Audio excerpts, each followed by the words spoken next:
Tudo bem aí, professor? Tudo bem, Thalita? Vim aqui conhecer os estudos muito modernos. Olha, parabéns aí para a nossa querida TV dos Trabalhadores.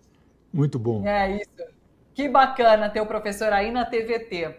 Professor, vamos lá, tem muita atualização sobre os dois temas pautados hoje. A gente vai falar então sobre eleições na Argentina e logo depois sobre guerra de Israel contra a Palestina.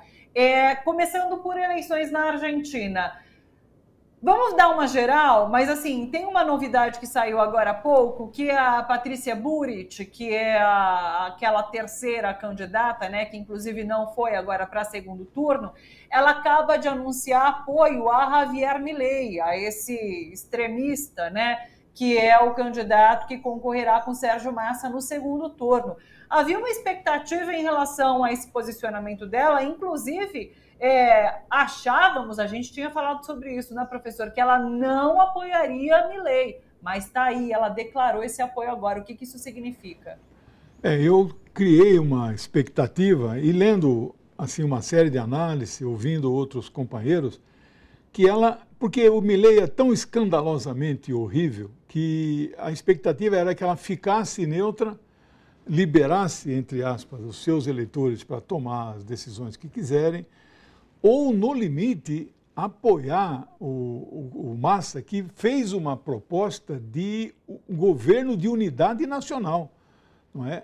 E eu imagino que em um governo deste tipo, caberia uma senhora com o perfil da Patrícia, como, por exemplo, a Simone integra o MDB, não necessariamente, mas a Simone integra o governo do presidente Lula, né? Mas aí qual foi, no caso assim, um erro da expectativa? Não é? Ela é do grupo do Macri. O Macri cria uma corrente de opinião chamada macrismo, que não é tão nefasto exatamente como o Milei, né? Mas eles são pela diminuição do papel do Estado, enfraquecimento das organizações que prestam serviços à população, não é? Cortes nas verbas de saúde e educação. Então, a expectativa é que ela não apoiasse, né, um outsider como esse, que está sendo rejeitado por grande parte da própria burguesia internacional, Financial Times, o Guardian de Londres. Eles fizeram vários editoriais criticando. Mas pesou o quê?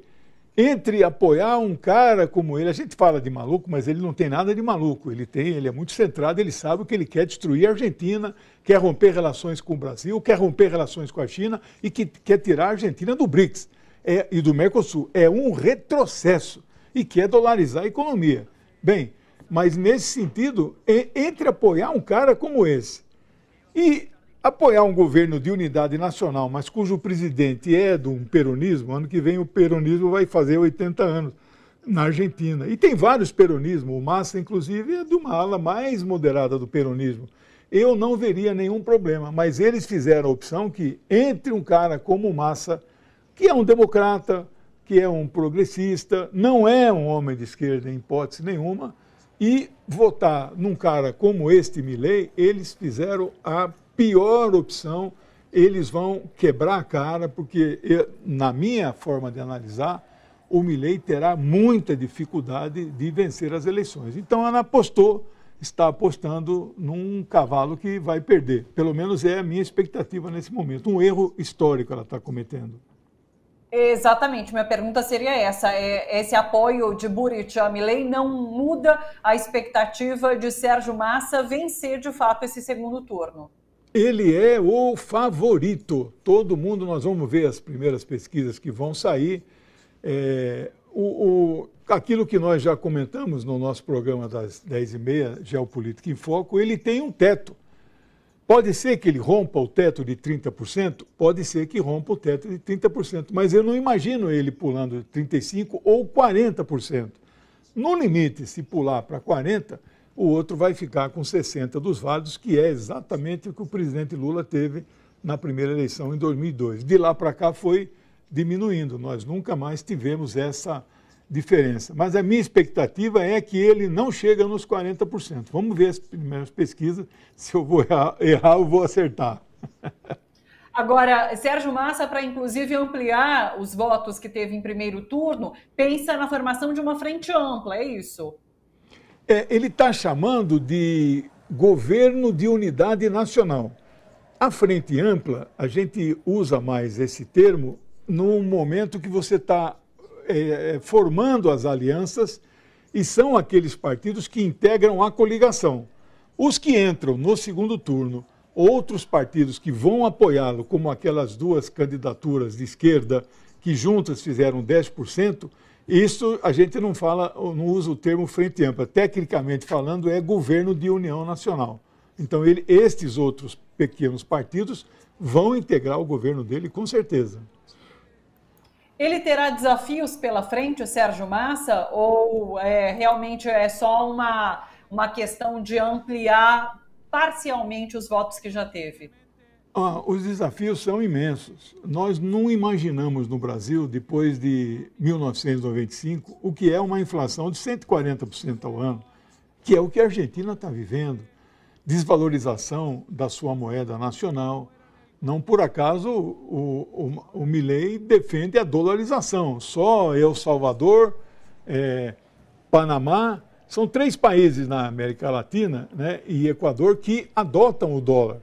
Isso significa abrir mão da sua independência e sua autonomia monetária, extinguir o Banco Central e entregar toda a política monetária ao Banco Central dos Estados Unidos. Então, os desafios são muito grandes. A dívida externa e interna é muito grande e a Argentina parou de crescer. Mas eu tenho esperança que ele, com o plano de governo que ele está apresentando, possa melhorar rapidamente essa situação. Professor, mais alguma observação sobre a Argentina ou a gente pode passar para a guerra de Israel? Não, a última observação é que o nosso presidente Lula teve um papel, né, não enquanto presidente, não enquanto governo, mas alguns dos seus assessores, alguns marqueteiros. O presidente Lula não fez campanha, não fez como aquele inominável que nos desgovernou, fez campanha abertamente para o Donald Trump. O presidente Lula não, ele tem uma postura republicana, mas nós sabemos que...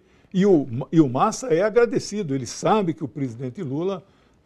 agiu, mexeu aí alguns cordéis e parabéns ao presidente Lula por compreender isso.